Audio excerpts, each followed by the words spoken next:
মধ্যপ্রাচ্যের তেল ভান্ডারের দিকে যুক্তরাষ্ট্রের নজর বহুদিনের। যে কোনো মূল্যে এই তেল নিজেদের নিয়ন্ত্রণে চায় দেশটি। তবে ইরানের সঙ্গে ইসরায়েল যুক্তরাষ্ট্রের চলমান উত্তেজনার মধ্যে এবার উঠে এসেছে নতুন আরেকটি চাঞ্চল্যকর তথ্য। তেল ছাড়া মধ্যপ্রাচ্যের মেঘ চুরির অভিযোগ উঠেছে যুক্তরাষ্ট্রের বিরুদ্ধে। বিস্তারিত জানাচ্ছেন শিহাব ইসলাম।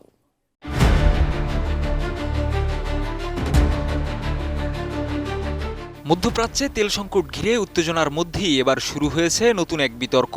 মেঘ চুরি নিয়ে চাঞ্চল্যকর অভিযোগ উঠেছে যুক্তরাষ্ট্রের বিরুদ্ধে। সামাজিক যোগাযোগ মাধ্যমে ভাইরাল হওয়া এসব দাবিতে বলা হচ্ছে, যুক্তরাষ্ট্র নাকি প্রযুক্তি ব্যবহার করে মেঘ নিয়ন্ত্রণ বা সরিয়ে নিচ্ছে, যার প্রভাব পড়ছে বৃষ্টিপাতে।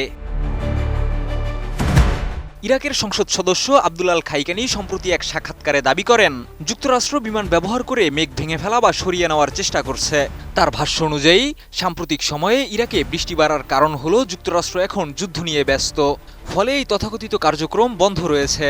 তবে তিনি এ দাবির পক্ষে কোনো প্রমাণ দেননি। আমি বুঝি নির্মাণের শিল্প, সালাম স্টিল বোঝে ডিউরেবিলিটি। সালাম স্টিল, মোস্ট ডিউরেবল স্টিল। অন্যদিকে বিজ্ঞানীরা এই অভিযোগকে সরাসরি নাকচ করে দিয়েছেন। ইরাকের আবহাওয়া অধিদপ্তরের কর্মকর্তারা জানিয়েছেন, এ ধরনের দাবি বৈজ্ঞানিকভাবে অযৌক্তিক। তাদের মতে, আগেই পূর্বাভাস দেওয়া হয়েছিল যে 2026 সালে ইরাকে স্বাভাবিকের তুলনায় বেশি বৃষ্টিপাত হতে পারে। বিশেষজ্ঞদের মতে, ক্লাউড সিডিং নামের একটি প্রযুক্তি থাকলেও এটি কোনোভাবেই আবহাওয়া নিয়ন্ত্রণের মতো শক্তিশালী নয়।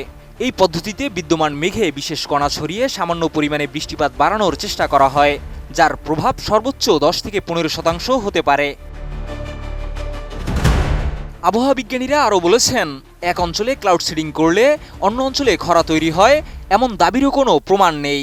বরং জলবায়ু পরিবর্তনের কারণেই মধ্যপ্রাচ্যে চরম আবহাওয়া প্রবণতা বাড়ছে, কখনো দীর্ঘ খরা, আবার কখনো হঠাৎ বৃষ্টিপাত।